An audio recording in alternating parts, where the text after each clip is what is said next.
जी नाज़रीन, करमपुर में आम ख़बर जागा शिरकत करमपुर बरसा नाबरकोट थाने की हद कोरी वाह वटां रात देर से नामालूम हथियारबंदन अब्दुल करीम जांगवानी के हथियारन के ज़ोर ते मुबैना अगवा करे नामालूम हंध खणी फरार थी विया। मुगवी अब्दुल करीम जांगवानी करमपुर शहर में सैलून ते कम कंदो हो। रात देर से घर वही रो तो धाड़ेल करमपुर वेझो नाबरकोट थाने की हद में मुबैना अगवा कयो। वारसन के इतला ते हदरी नाबरकोट पुलिस वागे वारे हंध पहुती।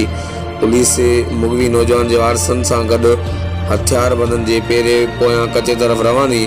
वाक़े सो इलाके में खौफ जड़े नौजवान के घर में कोराम मची वियो। हर वक्त आगाह लाइ ॾिसंदा रहो DTN वेब न्यूज़ करमपुर।